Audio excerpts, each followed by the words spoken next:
So guys, भले ही WW जम के पैसा छाप रही हो, लेकिन शायद अब उन्हें भी पता चल ही चुका होगा कि लोगों का इंटरेस्ट डब्ल्यूडब्ल्यू से कम होने लगा है। अब टीवी वाली ऑडियंस ना के बराबर टीवी को ट्यून इन करती है डब्ल्यूडब्ल्यू के लिए। तो अगर आप भी जानना चाहते हो कि ऐसा आखिर हो क्यों रहा है, तो इस वीडियो को एंड तक जरूर देखना, क्योंकि आपको कुछ बहुत ही भौकाल पता लगने वाला है अभी। एंड नाउ आप देख रहे हैं रेसलमैनिक्स एंड सब्सक्राइब करना तो बनता है। वेल, जब से रेसलमेनिया एक्सेल एंड हुआ, तब से डब्ल्यूडब्ल्यू जरा सी डगमगाती हुई नजर आ रही है। जो हाइप बनी हुई थी रेसलमेनिया के अराउंड, वो एक झटके में नीचे उतर गई। 2 मिलियन की व्यूअरशिप का मामला 1.5 तक आके रुक गया है। तो अचानक से ऐसा क्या हो गया कि रॉ आफ्टर मेनिया के बाद डब्ल्यूडब्ल्यू को एकदम मुंह की खानी पड़ी, धूल ही चाट ली उन्होंने। तो गाइस, इसके पीछे मल्टीपल रीजन हो सकते हैं। तो सबसे पहला तो रीजन है रेसलमेनिया के एंड होने के बाद डब्ल्यूडब्ल्यू के जो मेजर स्टार होते हैं ना, वो यहाँ तो इंजर्ड हो गए और यहाँ तो छुट्टी पर चले गए। अब जरा आप इन नामों पे नजर डाल लो, जैसे CM Punk, Seth Rollins, the rock, Riya replay, Drew McIntyre, blood line का रोला एंड इवन रोमन रेंस जैसे स्टार्स जो डेली डब्ल्यूडब्ल्यू शोज को चलाते थे, वीकली शोज को घसीटते थे अपने दम पे,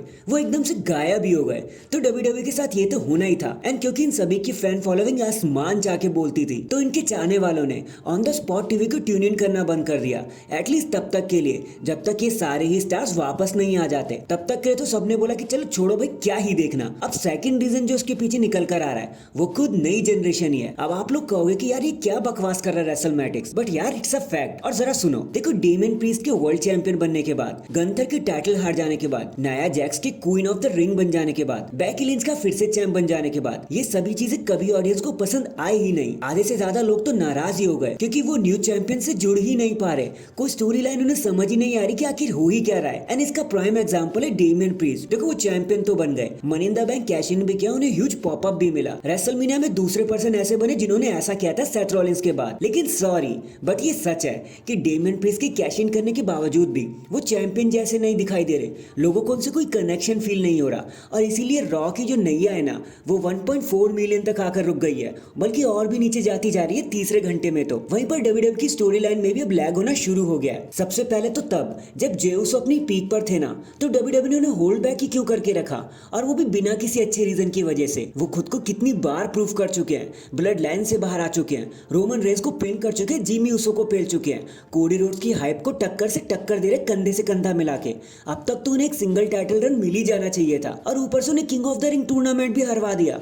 तो भाई डब्ल्यूडब्ल्यू आखिर चाहती क्या है, वो मौका क्यों नहीं दे रही। इसके साथ चैट गेबल को फालतू में हील क्यों बना दिया। चैट गेबल क्यों असिस्ट करे थे सैमी ज़ेन को, जब वो खुद ही गंथर को हराने के लिए काबिल थे। तो बल्कि चैट गेबल को तो सैमी ज़ेन की जगह रेसलमेनिया में होना चाहिए था, ताकि वो गंथर को हरा सके हमेशा के लिए, क्योंकि इस टाइम पर चैट गेबल की फ्यूरी एक अलग ही लेवल पर जाके बोल रही थी। आप लोगों ने शायद नोटिस किया होगा कैसे सैमी ज़ेन के जीत जाने पर लोग खुश नहीं हुए थे, जिस पर सैमी ज़ेन ने भी बयान दिया था कि मुझे नहीं लग रहा था कि मेरे जीतने पर लोग नाराज हो जाएंगे। भाई, उस समय लोग चैट गेबल को देखना चाहते थे, लेकिन तब भी डब्ल्यूडब्ल्यू ने ट्रिगर पुल नहीं किया। इसके अलावा एक चीज ये भी है कि मंडे नाइट रॉ या फ्राइडे नाइट स्मैकडाउन पर कोई प्रॉपर शो ओपनर ही नहीं है जो शो को अच्छे से किक ऑफ कर सके, हाइप दिला सके। पहले ये काम Seth Rollins and Roman Reigns किया करते थे अपने दम पर, बट जब से ये दोनों ही स्टार चले गए हैं ना, चीजों को कोई पुल ऑफ करने वाला दिख ही नहीं रहा है, फिर चाहे वो कोडी रोड्स ही क्यों ना हो। And last but not the least, इस डाउनफॉल का एक रीजन खुद अमेरिकन नाइट में कोडी रोड्स ही हैं। अब इससे पहले कि आप मुझे भर भर के गालियां दो, तो भाई पहले पूरी बात सुन लो। रोमन रेंस के चले जाने के बाद टाइटल तो कोडी रोड्स के पास आ गया, उनकी स्टोरी भी खत्म हो गई, लेकिन टाइटल की वैल्यू जरा सी कम हो गई, क्योंकि अब सच में लोगों को समझ ही नहीं आ रहा कि कोडी रोड्स के साथ होने क्या वाला है। उन्हें फालतू में कार्मेलो जैसे रुकी से लड़वा दिया गया, जिसकी कोई जरूरत नहीं थी, जो एकदम अननेसेसरी था। अब रोमन रेंस नहीं है, सेथ रॉलिंस नहीं है, तो डब्ल्यूडब्ल्यू ने कोडी रोड्स को ओवर यूज ही करना शुरू कर दिया कि भाई देते जाओ प्रोमो, देते जाओ फाइट्स, जिसके चलते उन्हें रेटिंग तो मिल जा रही है, लेकिन लोग ना बोर भी होने लग जाएंगे बड़ी जल्दी कोडी रोड्स से, क्योंकि सेथ रॉलिंस के साथ भी ऐसा ही हो रहा था और बेकी के साथ भी ऐसा ही हुआ। स्टार्स को आप कब तक देख पाओगे भाई, सिर्फ एक ही बंदे को कब तक देखना है भाई, दूसरे बंदों को मौका तो दो। ऊपर से जो last title defence Cody Rhodes को मिले ना, वो एकदम बचकाने थे, 100% अल्ट्रा प्रेडिक्टेबल मैचेस थे वो, किसी को कोई इंटरेस्ट नहीं था। और यही रीजन है कि रेसलमेनिया के बाद डब्ल्यूडब्ल्यू क्यों मुंह के बल गिरती जा रही है। वो तो भला हो बैकलैश का कि वो अमेरिका की टेरिटरी से बाहर जाकर हुआ था, वरना उन्हें कुत्ते के बराबर कोई नहीं पूछता अगर वो अमेरिका की टेरिटरी में हुआ होता तो। एंड इन दी एंड एक लास्ट रीजन जो सामने आ रहा है, वो है डब्ल्यूडब्ल्यू का बोरिंग हो जाना। लेकिन किसकी वजह से? टैग टीम डिवीजन की वजह से।